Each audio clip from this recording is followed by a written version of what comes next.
afternoon. My name is Cassie, and today my topic that I'm going to be speaking about is capital punishment.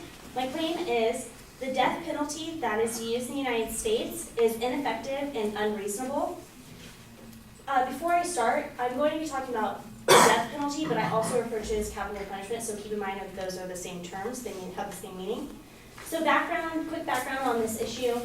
Even though people have been practicing in the United States since the early 1600s the death penalty, the real controversy of the death penalty came into play in 1976 during the court case of Furman versus Georgia, where the Supreme Court eventually struck down a condensed amount of cases that basically claimed that capital punishment was seen as unconstitutional.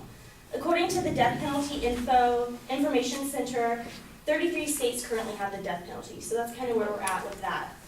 There's three aspects that I'd like to talk about today regarding the death penalty and why it is ineffective and unreasonable. The first is the death penalty causes monetary burdens. Secondly, the death penalty is unlawful. And lastly, the death penalty questions morals and ethics. So first we're going to talk about the death penalty causes monetary burdens. Taxpayers basically pay more for the death penalty. According to deathpenaltyfocus.org, California taxpayers pay $90,000 more per death row prisoner each year than prisoners on regular confinement. Ultimately, California could save $1 billion over the next 5 years by replacing the death penalty with permanent imprisonment. This also leads us to understanding that the death penalty is an extremely long process. There are endless appeals that leads to the court system resulting in congestion. According to deathpenaltyfocus.org, California spends an additional $184 million on the death penalty per year because of the additional costs of capital, trials, enhanced security when people are on death row, and legal representation. So this actually leads us to attorneys. Another point of this, why it causes monetary burdens, sometimes attorneys will take cases of people who are convicted or will be sentenced to possible death, the death penalty, because they basically want publicity and we don't really know if they sincerely want to actually take that case. So now we're going to move on to the death penalty is unlawful.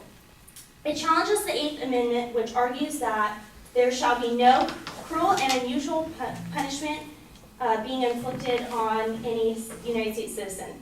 This is a basic human right and questions someone's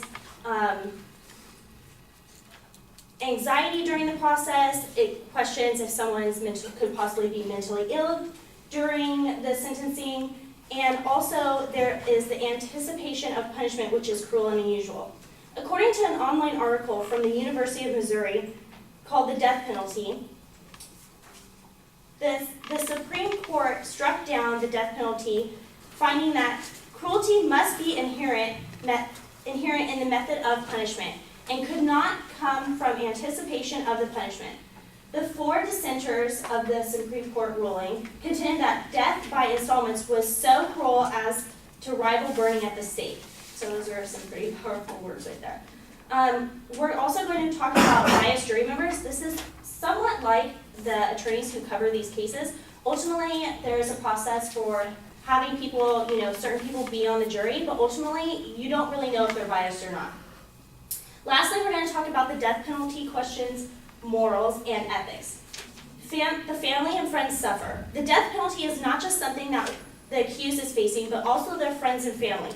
Not only does the accused loved ones have to go through the emotional draining appeals process, but they also eventually have to know that their loved one might possibly be put to death by the state. Ultimately, by executing someone who has been found guilty, it won't bring back the victim. So this is from an emotional, ethical standpoint. This person who might have been killed or murdered, they aren't going to come back by sentencing someone to death. And this brings us to the point that having served someone life in prison is more effective and ethical. Wrongful convictions is twofold, which I'd like to talk about.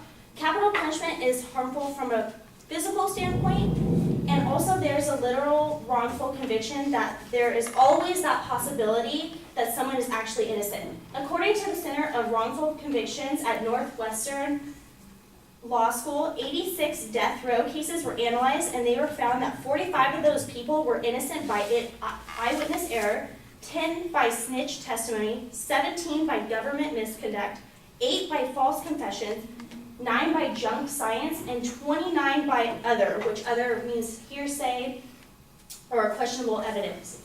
I'd like to end on this quote from deathpenaltyfocus.org that looked at the California cost studies, an article, Executing the Will of Voters, a roadmap to mend or end the will of the California legislators' multi-billion-dollar death penalty debacle. It is predicted that the cost of the death penalty will reach $9 billion total by 2030. So ultimately, now that we have discussed how the death penalty causes monetary burdens, how the death penalty is unlawful, and how the death penalty questions morals and ethics, it is clear to see that the death penalty used in the United States is ineffective and unreasonable. Thank you.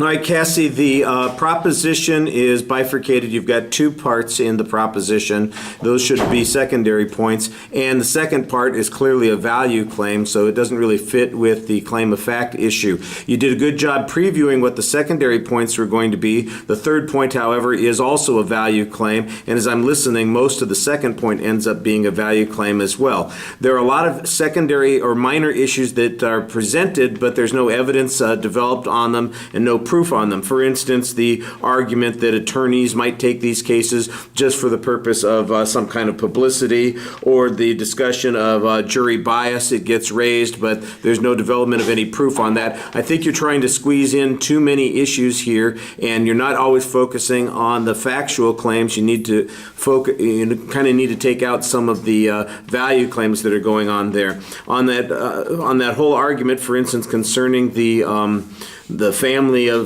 and friends of the accused suffering, that is definitely a value argument. It's based on a hypothetical situation, and I think that it's one of those points that, in a value claim, there's a very straightforward answer to this one, and that's as to who the causality of the source of the problem is, and that would be the answer that I think you would get in a value argument. On the issue of incremental death, for instance, anticipation on that, you had the four justices on the court who ruled on this. Obviously, they were in the minority on that particular one, but we don't really know what the case was. It sounds to me like it's a criticism of a particular form of execution, or maybe the steps that they go through in the execution process, as opposed to the use of death itself as a punishment. So that needed a little bit more clarification. You did a very nice job citing your sources for most of the information, and I thought you also did a very nice job talking to the audience in the presentation. All right, thank you.